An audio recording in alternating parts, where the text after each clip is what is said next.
Shalom saudara dalam Tuhan. Saudara, Ustadz Juma mencoba memutarbalikkan fakta kebenaran Alkitab dengan narasi yang dia bangun.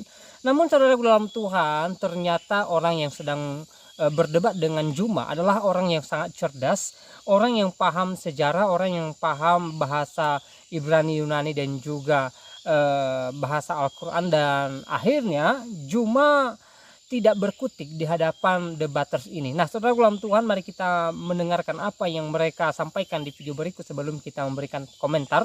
Dan pastikan tekan tombol like, tombol subscribe, dan share video ini supaya apa? Supaya video ini menjadi berkat bagi banyak orang. Siapa yang memberikan contoh kepadamu menyembah Yesus pada saat dia ada di kuburan? Memberikan Siapa? contoh kepadamu mencabang-cabang ayat Alkitab, membawa pedang? Siapa? Coba baca Markus 5 tuh, Markus 2. Ketika melihat Yesus, iblis itu segera sujud menyembah kepada Yesus. Itu kamu contohin bukan sekarang? Juma, kamu tahu nggak di mana sekarang Tuhanmu? Jangan-jangan hilang. Kalau Yesus itu sibuk menyembah kepada pencipta langit dan bumi, saya ikut. Kamu ada iblis masuk ke dalam seseorang yang teriak-teriak di kuburan siang dan malam.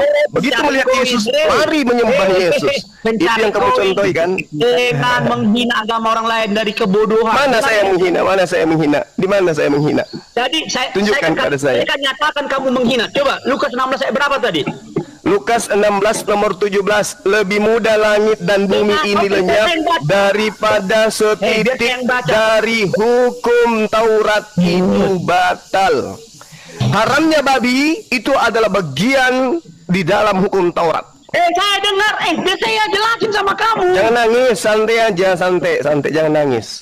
Ini si Ricardo ini dimut dulu dong dia ngomong-ngomong. Nah, itulah tabiat kamu. Ngapain kau intervensi yang punya kumal? Kasih waktu aja, kasih waktu kau Juma. Ada waktunya. Dengar Juma ya. Kita ada waktunya. Saya baca Lukas 16 ayat 17. Oke? Ya, silakan. Dalam bahasa Inggris saya baca. Kau pintar nggak bahasa Inggris? Saya ngerti, silakan baca aja, nggak apa-apa. Tapi kalau lebih bagus kamu baca original teksnya. Setan, dengerin dulu, lu diam dong. Tuh kan, Ricky, dia ngatain saya setan. Memang kau setan. Kamu itu bisa bahasa Inggris, ya? Kamu gunakan aja original teks kita tuh. Pakai bahasa Inggris. Juma tidak ngomong dulu. Biar saya jelasin Juma dalam bahasa Inggris. And it is easier for heaven and earth to pass than one title of the law to fail. Bukan Torah, the law. The law itu apa? Itu apa? The law itu apa? Torah dalam bahasa Inggris. Torah itu apa? Torah dalam bahasa Inggrisnya apa? Oh, Torah. You know? Dalam bahasa Inggris Torah apa? Hukum-hukum itu bahasa Inggrisnya apa? Torah. mulai nakal kamu ya. Siapa sekarang yang jadi iblisnya? Ayo. Siapa yang sekarang jadi iblisnya? Ayo. Dengarin cuma saya jelaskan kepada kamu. Di dalam perjanjian lama ada hukum Taurat, ada the law, hukum Tuhan. Di mana hukum Tuhan itu? Itu yang jadi haramnya babi itu bukan hukum Tuhan. Kamu itu diam dulu. Kamu diam dulu. Haramnya babi itu bukan hukum Tuhan. Katanya tadi giliran saya ngomong lu bantah-bantah anak iblis. Ngatain lagi saya iblis. Memang kamu anak iblis. Ngatain setan, ngatain iblis. Memang iya. Ciri-ciri anak iblis. Tapi dia nginjak-injak aturan sendiri. Kita sepakat sama-sama dulu, hindari kata-kata yang menghujat ya. Artinya di sini kita paparkan keilmuan masing-masing ya. Yang jelek aja juga melihatnya menarik buat untuk disimak. Kasihan kasih waktu Juma. Nantang tapi salah orang. 5 menit, Tirta 5 menit. Jadi enak, jangan saling potong ya. Oke, saya sekarangnya saya jelaskan tentang yang kamu bilang itu. Lukas 16 ayat 17 itu bukan berbicara tentang Taurat.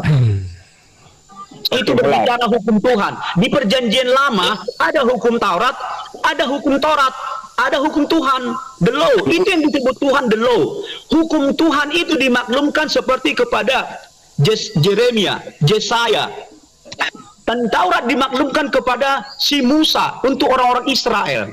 Biar kamu paham, membedakan, itu bukan Taurat, itu the law. Biar kamu tahu Tuhan itu tidak terikat dengan hukum Taurat. Kamu mengatakan Yesus melarang orang Kristen makan babi. Tidak pernah dilarang Yesus. Kamu itu dusta. Dan itulah kekayaanmu, dan itulah hasil makanmu, hasilnya dari dusta. Juma. Ciri-ciri iblis adalah apa? Dia mendustai firman Tuhan biar boleh makan. Itu ciri-ciri iblis. Makanya saya bilang kamu anak iblis, anak setan. Dan pengikut-pengikutmu suka dengan dusta. Saya tidak suka dengan dusta. Kenapa? Saya tidak suka mengutip-ngutip Al-Quran, karena saya tahu apa itu Al-Quran. Saya hanya melihat perilaku-perilaku Islam seperti kamu. Saya tidak perlu baca Al-Quran. Nek saya bertahu.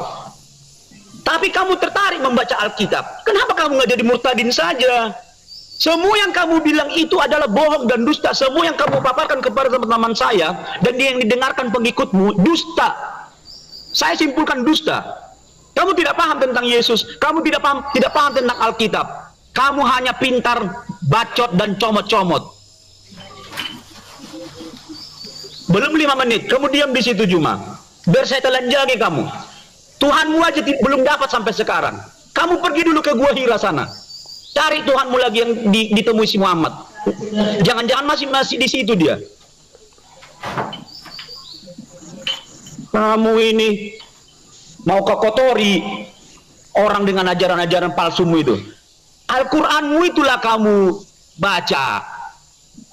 Tuhanmu hanya bisa berbahasa Arab, dan kemampuan Tuhanmu hanyalah memberi kitab.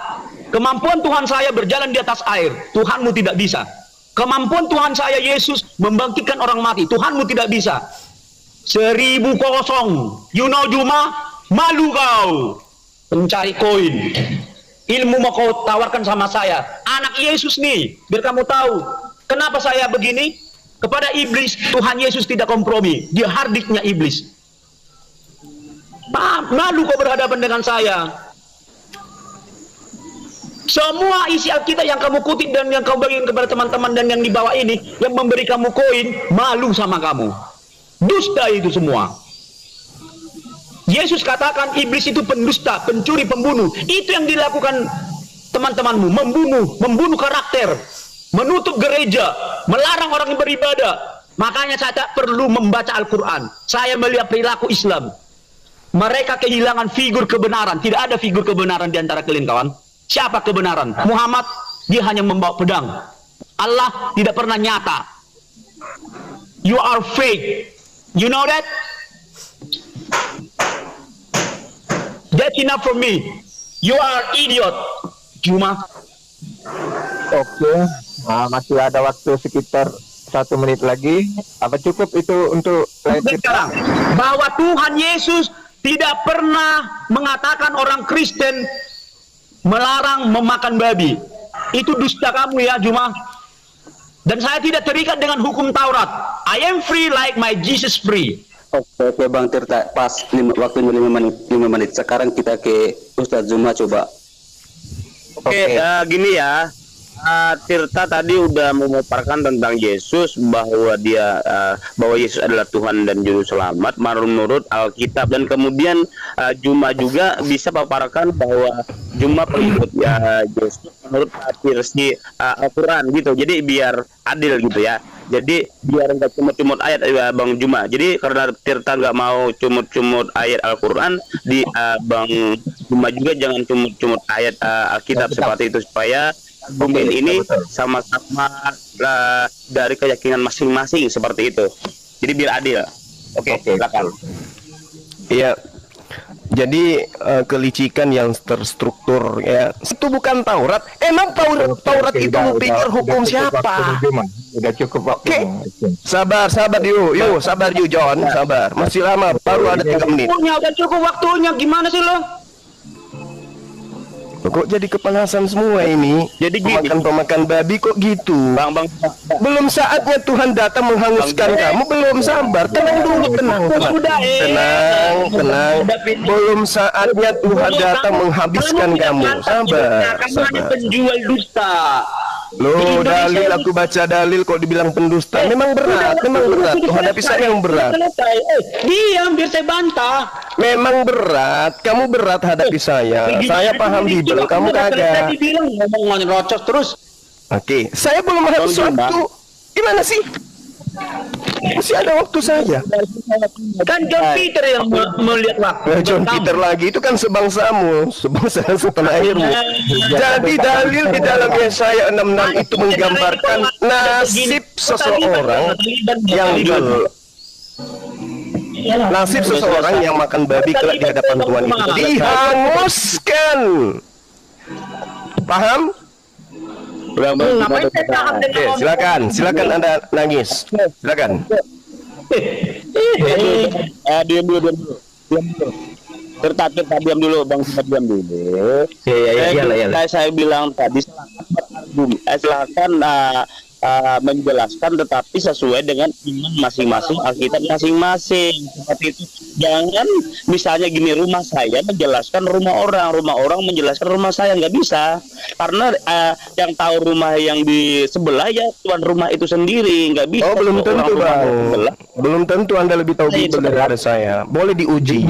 Cuma harus mengikuti aturan yang ditentukan. Anda hanya berdasarkan imani saja, saya berdasarkan ilmu. Itu beda. Kalau Anda tidak berani, Juma, lebih baik Anda turun. Kalau Anda tidak berani, Anda berani? Saya datang ke sini karena saya kagak berani.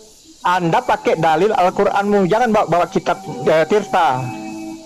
Kenapa rupanya? Contoh Bang, Berani nggak kamu? Bang Juma gitu. Beranilah. Tapi kan sekarang Anda itu di awal tadi kita sudah menjelaskan siapa pengikut Yesus. Nah, ajaran Anda makan babi, Yesus mengharamkan babi. Tuh, makanya kau pakai dalilmu, tunjukkan di dalam ayat Al-Qur'anmu biar enak kita. Jangan kau. Tadi kan saya sudah baca Nabi Isa itu adalah hamba Allah yang datang kepada Bani Israel. Nah, itu kan si Tirta mengatakan itu untukmu. Jadi buat apa dialog kalau begitu? Mending saya di internal Islam kalau gitu. Ini kita lintas agama, Bu. Lintas agama itu datamu harus diuji, kan gitu. Cuma hargai dong host saya nih host, tolong ya, tapi host jangan seenaknya dong. Host seenaknya bikin aturan. Dia sudah jelas Isa Al-Masih bukan Yesus, tetapi kau ngotot Juma. Kau ngotot, kau memaksakan diri. Makanya aku bilang, yang mengharamkan babi kan Yesus bukan Isa, Bung. Yang mengharamkan babi kan Yesus bukan Isa. Melarang memakan babi. Kau tunjukkan di Al-Qur'anmu. Ayo, tunjukkan. Ya, Al-Quran itu sudah sangat jelas mengatakan bahwa dia datang untuk Bani Israel. Kau tunjukkan di dalam Al-Qur'anmu di mana Isa Al-Masih melarang makan babi. In huwa illa abdun al-anna alaihi wa ja'alnahu mathalan li Bani Israel. Oke, paham? Tunjukkan di surat mana di dalam Al-Qur'anmu Isa Al-Masih melarang memakan babi, Juma. Jangan bagi-baginya. Pendusta didengar. Beginilah yang merusak negara ini. Dusta itu gampang sekali dikonsumsi. Kok nangis, Bung? Kok nangis? Bukan saja Juma, di mana di dalam ayat Al-Qur'anmu Isa Al-Masih. Bismillahirrahmanirrahim. Dengarkan ayatnya. Bismillahirrahmanirrahim.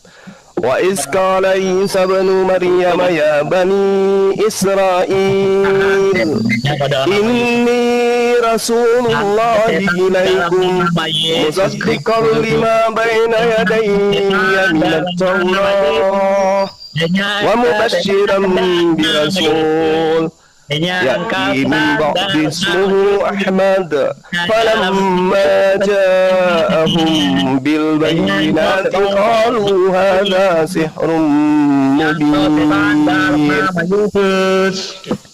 Loh, ada apa sih? Dalam nama Yesus. Loh, ada apa sih? Saya kan diminta dalil, Bung. Anda minta saya bacakan ayat dari Al-Quran. Anda kenapa kesurupan? Bukan, saya disuruh Tuhan mengusir setan. Saya disuruh Tuhan mengusir setan. Kenapa kau yang sewot? Saya diperintahkan Yesus mengusir setan. Di mana dalilnya tuh? Di mana dalilnya? Markus 16 ayat 17. Inilah tanda orang yang percaya dalam namaku, mereka akan mengusir setan. Ya, baik, Bang, baik. Makasih. Bu, jadi kalau diskusi kita seperti ini tidak jadi berkat. Saya sampaikan lagi, tidak akan menambah wawasan. Nanti kalau Tirta juga saya lagi menjelaskan, tolong mulutnya itu di borgol. Silakan. Nah, dengerin saya baca Matius 7:21. Bukan setiap orang yang berseru-seru Tuhan, Tuhan akan masuk dalam kerajaan sorga, melainkan dia yang melakukan kehendak Bapakku yang di sorga. Pada hari terakhir banyak orang akan berseru. Kan ini dengarin ya bedanya. Bukan setiap orang yang berseru-seru Tuhan, Tuhan masuk dalam kerajaanku, tetapi dia yang melakukan kehendak Bapakku. Pada hari terakhir banyak orang akan berseru kepadaku. Tuhan sedang menjelaskan situasi zaman terakhir. Tuhan, bukankah kami bernubuat namamu, demi namamu? Itu pernyataan orang, bukan pernyataan Yesus. Ya, Yesus sedang menggambarkan suasana akhir zaman nanti. Oke? Tidak ada di sana kata Tuhan Yesus katakan yang pengusir setan tidak masuk surga. Oke? Jadi kedangkalan otakmu akan saya perluas lagi. Pada hari terakhir banyak orang yang berseru kepadaku, Tuhan, Tuhan, bukankah kami bernubuat? Itu orang, bukan firman Tuhan. Ya, jadi kedangkalan otakmu dan pengikut-pengikutmu seperti kamu, rusak negara ini jadinya. Bukankah kami bernubuat demi namamu dan mengusir setan demi namamu? Itu bukan Tuhan yang bilang. Tuhan sedang menggambarkan di masa zaman akhir nanti. Jadi Tuhan tidak melarang, Yesus tidak melarang mengusir setan. Nah, itu adalah ada dua di sana peristiwa, pengusir setan dan Yesus adalah hakim. Dan hakim Yesus tidak memutuskan pengusir setan itu tidak boleh. Kamu bodoh. Karena apa nanti? Itu dikontradikti dengan perintah Yesus. Demi namamu dan mengadakan mujizat demi namamu juga. Kamu tahu, banyak di Matius 24 ayat 4 dan sekitarnya. Yesus katakan apa? Banyak orang akan datang membawa namaku, termasuk kamu, untuk menyesatkan orang. Kamu membawa nama Yesus untuk menyesatkan orang. Dan banyak orang-orang penjampi-penjampi membawa nama Yesus untuk menyesatkan orang. Itu yang dimaksud Tuhan. Mereka tidak melakukan perintah Tuhan. Mereka membawa nama Yesus, mengusir setan dengan nama Yesus, tetapi tidak di dalam substansi, di dalam pengenalan dan ketaatan kepada Yesus Kristus, kawan. Termasuk kamu adalah penyesat. Saya beritahu di Matius 24 sampai banyak akan datang nabi-nabi palsu membawa namaku, Mesias-Mesias palsu, termasuk Juma. So tahu firman Tuhan, so tahu firman Yesus, Tuhannya aja cari dulu Tuhanmu ke sana, ngomong dulu ke Gua Hira, lu masih di situ apa enggak? Ada enggak nomor handphonenya? Baik, begitu. Videonya kita sudah simak. Jadi Yesus turun ke dibicarakan oleh Juma dan juga apologet Kristen di video tadi. Mereka membicarakan mengenai beberapa hal terkait isi daripada Alkitab dan terlihat di sana ya Juma berusaha menyampaikan narasinya bahwa Yesus itu bukan Tuhan dan Alkitab itu ya bukan firman Tuhan. Nah, saudara dalam Tuhan, bagi saya apa yang disampaikan oleh Juma tadi hanya asumsi semata. Kenapa saudara dalam Tuhan? Karena memang pada dasarnya Juma tidak mengerti Alkitab ya. Juma tidak paham tentang Alkitab. Ya, ketika dia membicarakan Alkitab, dia hanya copot-copot ayat tanpa pengetahuan yang benar ya, tanpa pengetahuan dasar yang tepat. Sehingga ketika dia mengutip ayat Alkitab, maka dia menafsirkannya sesuka hatinya gitu loh ya, semaunya saja. Walaupun ya tujuan dan latar belakang dari ayat yang dia kutip itu tidak seperti yang dia sampaikan. Nah, saudara Tuhan, dari sini kita boleh paham bahwa Juma ini sebenarnya sangat tidak paham dengan Alkitab ya. Sangat tidak mengerti Alkitab ya. Dia hanya memaksakan diri membahas Alkitab sehingga terlihat seakan-akan Juma ini pintar tentang Alkitab, padahal pada dasarnya dia tidak punya pengetahuan tentang itu. Tapi saudara dalam Tuhan, kita bersyukur kepada Tuhan di mana hari-hari ini Tuhan memberikan kebijaksanaan bagi anak-anak Tuhan untuk menanggapi apa yang disampaikan oleh orang-orang seperti Juma ini, ya, orang-orang yang mencoba memutarbalikkan fakta kebenaran Alkitab, sehingga dengan anak-anak Tuhan yang cerdas, ya, apa yang disampaikan oleh orang-orang di luar sana termasuk si Juma ini tentang Alkitab bisa dibantah dan bisa disanggah dan bisa diluruskan kembali, sehingga kita tidak salah paham tentang Alkitab dan kita tetap yakin bahwa Alkitab adalah firman Tuhan, Alkitab adalah pesan-pesan Tuhan bagi anak-anaknya, dan Alkitab adalah sumber kehidupan bagi orang percaya. Nah, saudaraku dalam Tuhan, setelah mendengarkan apa yang mereka bicarakan di video tadi, silahkan tulis tanggapan saudara di kolom komentar, ya, berikan tanggapan yang baik, yang positif, terutama tanggapan yang memuji memuliakan nama Tuhan di atas kerajaan surga, dan tanggapan-tanggapan atau komentar yang memberkati kita sekalian. Nah, saudaraku dalam Tuhan, di kesempatan ini juga saya mau ingatkan kepada kita, ya, supaya kita tetap semangat dalam Tuhan Yesus Kristus. Pastinya hari-hari ini kita diperhadapkan dengan berbagai hal yang mungkin merupakan hal yang sulit bagi kita, entah itu persoalan keluarga, persoalan ekonomi, persoalan ya pribadi, dan persoalan lainnya. Tapi apapun yang sedang kita alami hari-hari ini, ya, saya ingatkan kita bahwa Tuhan ada bagi kita, Tuhan menyertai kita, Tuhan menolong kita, Tuhan tidak pernah meninggalkan kita, Tuhan senantiasa ada bagi kita, ya. Hal yang terpenting ketika kita mengalami persoalan adalah kita berserah kepada Tuhan. Kita yakin bahwa Tuhan menolong setiap kita. Kita yakin bahwa Tuhan membuka jalan keluar bagi setiap kita. Kita yakin bahwa doa-doa kita dijawab oleh Tuhan. Saudaraku dalam Tuhan, seperti yang saya bilang di video-video saya sebelumnya, bahwa ya di dalam Alkitab banyak contoh nyata yang bisa menguatkan iman kita, yang memberikan kita keteladanan iman, di mana para tokoh-tokoh Alkitab mengalami berbagai persoalan yang berbeda-beda. Namun saudaraku dalam Tuhan, hal luar biasanya ketika mereka kembali kepada Tuhan, ketika mereka berserah kepada Tuhan, ketika mereka percayakan persoalan itu kepada Tuhan, maka Tuhan turun tangan menolong mereka, dan pertolongan Tuhan tidak pernah terlambat, dan akhirnya mereka bisa menyelesaikan persoalan mereka dengan pertolongan Tuhan, dan pastinya kemenangan demi kemenangan menjadi milik mereka.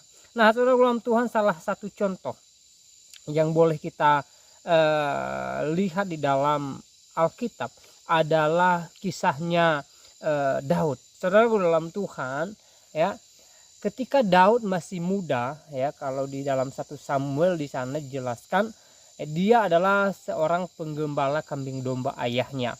Hari-harinya adalah untuk mengembalakan ternak ayahnya. Lalu saudara dalam Tuhan, ketika dia mengembalakan kambing domba ayahnya, dia diperhadapkan dengan berbagai persoalan. Ya, beliau mengatakan bahwa dia diperhadapkan dengan singa atau beruang yang mau menerkam kambing domba gembalaannya. Namun saudaraku dalam Tuhan, ya, pertolongan Tuhan tidak pernah terlambat bagi Daud. Ya, Tuhan senantiasa ada bagi Daud. Tuhan melepaskan Daud dari bahaya maut. Tuhan memberikan kemenangan bagi Daud untuk melepaskan domba-dombanya dari cengkraman singa atau beruang yang mau memangsa kambing dombanya. Saudaraku dalam Tuhan, hal luar biasanya, Daud menyadari semua itu, bahwa itu semua bukan karena kepintarannya, bukan karena kehebatannya, tetapi semata-mata karena pertolongan Tuhan yang senantiasa nyata bagi kehidupan Daud. Sehingga saudaraku dalam Tuhan, ya, Daud mengalami kemenangan daripada Tuhan. Daud mengalami kemuliaan daripada Tuhan, dan sukacita besar sorgawi senantiasa ada dalam kehidupan Daud, sehingga dia mampu menggembalakan kambing dombanya, saudara dalam Tuhan, ya. Nah, saudara dalam Tuhan, sama halnya ketika kita mengandalkan Tuhan dalam kehidupan kita, Tuhan ada bagi kita, Tuhan mampu menolong kita, Tuhan mampu menopang kehidupan kita, Tuhan mampu menjawab segala doa kita. Hal yang terpenting adalah kita percayakan kehidupan kita kepada Tuhan. Kita andalkan Tuhan, dan kita percaya bahwa di waktunya Tuhan ada bagi kita, dan Tuhan pasti melakukan yang terbaik bagi setiap kehidupan kita, sehingga kita menjadi orang-orang yang berbahagia di dalam Kristus, senantiasa mengalami kemenangan demi kemenangan oleh kuasa Tuhan yang ada dalam diri kita. Nah, saudara dalam Tuhan, saya tidak terlalu panjang lebar menyampaikan pesan melalui video ini. Semoga video singkat ini memberkati kita, dan kiranya Tuhan Yesus Kristus memberkati kita sekalian. Shalom.